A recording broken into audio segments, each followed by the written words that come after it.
What's up, people? So we're gonna do a story time.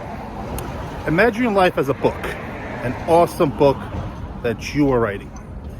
And in this book, of course, there are chapters. Every chapter is a different story that tells about you. So today, I'm gonna start off with a story about a chapter of mine that I'm turning the page on.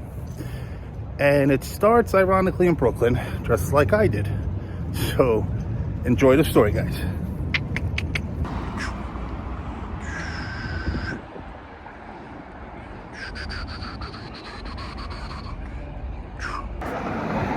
All right, so we're in Gowanus, Brooklyn, as you can see. We got the Gowanus mural behind me. And ironically enough, next to it, we have ourselves that brown building. And that is the Gowanus Art Gallery that's been around for quite a few years. Now, why that gallery is important is in 2015, 2016, I parted ways with my very first brokerage after about a year's worth of business. And trying to clear my head to do what to do next in life because I had no idea, I ended up in that gallery right there. And in that gallery, I met a commercial broker by the name of Alex. And in there, we exchanged art ideas and found a lot of common ground and got along very, very well. To this day, we still get along. Once I told him I was a real estate agent and told him I was a free real estate agent, he asked me to come on board. So I gave it an opportunity and I ended up transferring to this brokerage that I was in for the last 5 years. And I met a lot of great people. And why I'm telling you all this is because today I'm back in Gowanus at the house that I've been selling for the last 2 months. And I said to myself, isn't it ironic? The last transaction I'm doing with my brokerage is one of my first buildings I rented in when coming on board. So I figured, why not tell a story? So here we go again. So in this chapter, 173 9th Street became a prominent income generator for me and a great social platform to connect with a lot of neighbors. Once I knew Nancy, I got to know almost everybody else. And that type of networking pays off very well.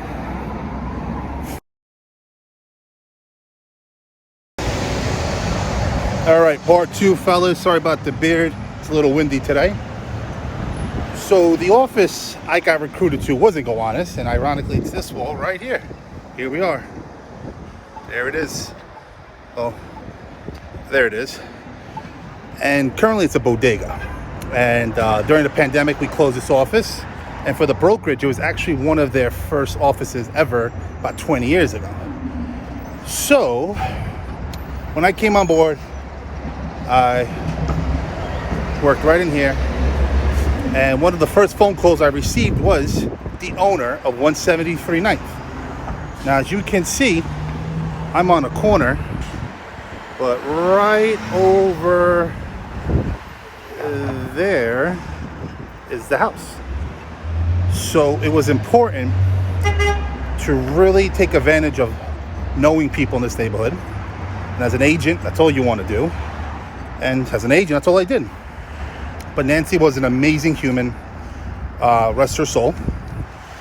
But as the ownership transferred for her property, after 5 years of working with her, we decided to put it on the market.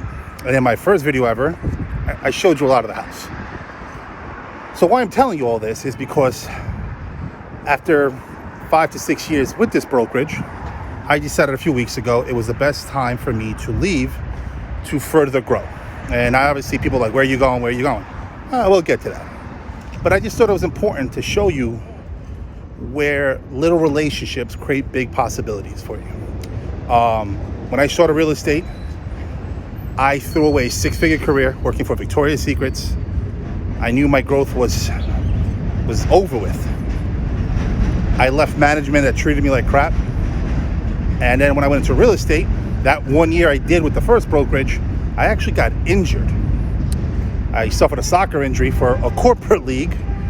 They didn't like the fact that I couldn't make it to the office, and they let me go. So the big surprise here is that nobody in my family knew what I was doing. And that was not a good thing.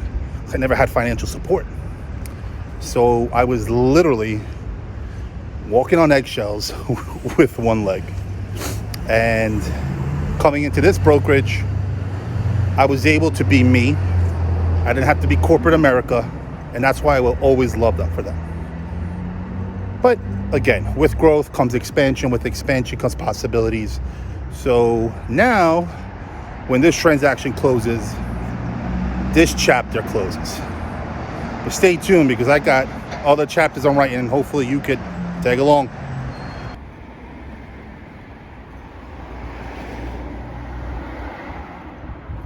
Yo, today is March 27th, and it's 1 p.m. in the afternoon. I just parked in Dyker Heights, Brooklyn, New York, and I'm doing a listing appointment today. Now, the moral of this video was new chapters, old chapters, writing a book. Well, part of the last chapter was leaving Gowanus with 173 9th Street. This new chapter, my new brokerage, which we'll get to later, is all about listing a home for a friend of mine and then taking that money and buying a commercial property investment for the long term. So that's going to be the new chapter. So here in this lovely black folder, I have a $1 million listing agreement. So what I'm going to do today at 2 o'clock, I'm here super duper early. I was anticipating traffic.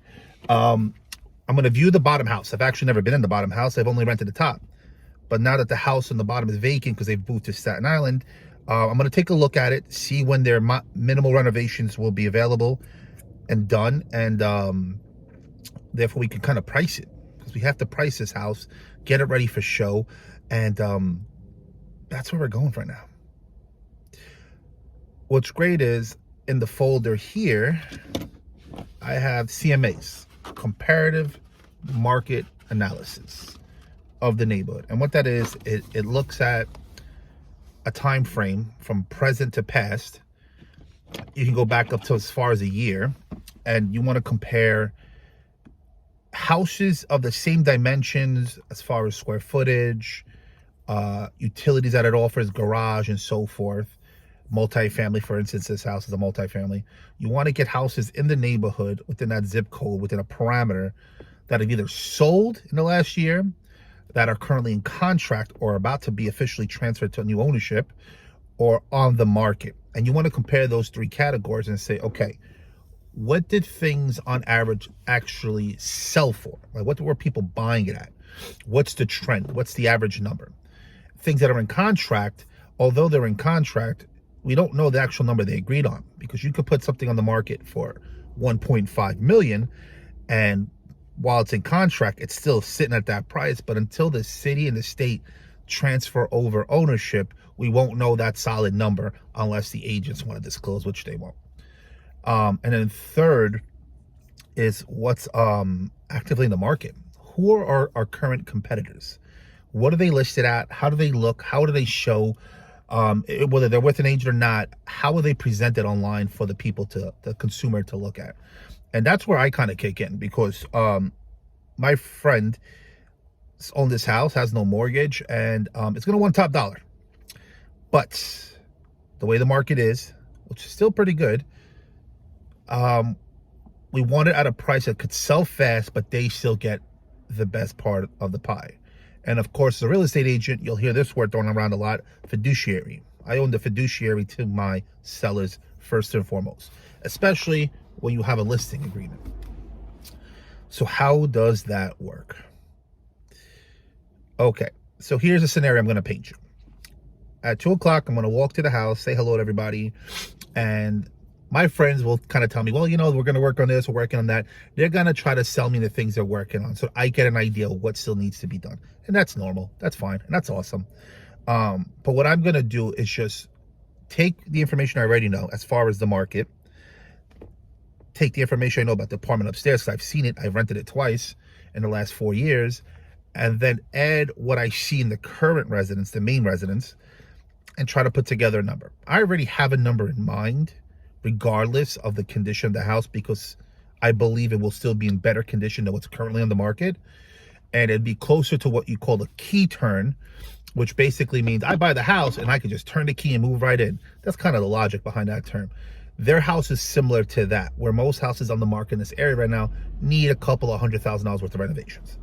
And that's a benefit and a curse at the same time, because most families probably will just want to move in right away and then do minor renovations, or some people want to do a full gut rental before the summertime so the kids are still in school and they have a distraction. So we're juggling a few thoughts out here, but when you get to see the property, you kind of get a good idea. You sit with them and you want your client in the driver's seat. You want them to come with the questions, you want to come back with the answers, and then you want to come together with a number that makes sense. And I think I have the number that makes sense to justify my thought process. I just got to make sure it justifies their thought process. And we'll go from there. And fingers crossed. All right, see you soon. By the way, I had to make sure my beard looked good for today. And you know I'm serious when I pull out this magic trick. Check this out. You're going to sign? Oh, you're going to sign? Great, here's a pen. You see what I did there? Do you see what I did there? That's a cool little real estate trick I picked up. Always use a nice fancy pen as a tie clip, or put it in your polo shirt buttons underneath. Can you see that? Bam.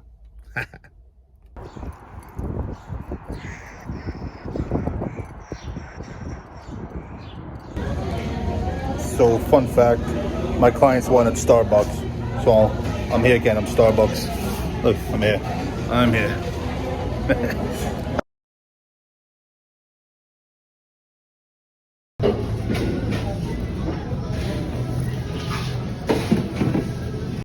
Week later. Yo, today is April 4th, and it is 2:20 in the afternoon, back in Darker Heights, because I gave my clients a week just to review the listing and paperwork and all that. I love and respect these clients so much that I knew the family doing this such a big venture wanted to read every line and every word, so I was totally cool with that. And normal listing appointments will probably take an hour, 2 hours. This you could say took a week, just because I gave them time to read the contracts, because there's nothing to hide, but it's new to them. You know, they haven't bought or sold anything in the last 20 years, and a lot's changed. So here we go, official $1 million listing, hitting the market in a few weeks. We still have some construction. We won't officially launch till probably May 1st, if not sooner. I just thought it was in the best interest of getting the best photos for the house when the house is polished up. I don't want to take steps back. I don't want to put a faulty product on the market. It's critical that real estate agents take the best steps forward when doing photos, doing descriptions, creating content for the house. That's big on social media. So if you ever deal with a listing agent who just comes in and takes photos of whatever you have there, unless the house is ready for show, don't do any of that until the house is ready for show. But again, wish me luck. Expect the open house in the next video. Talk to you soon.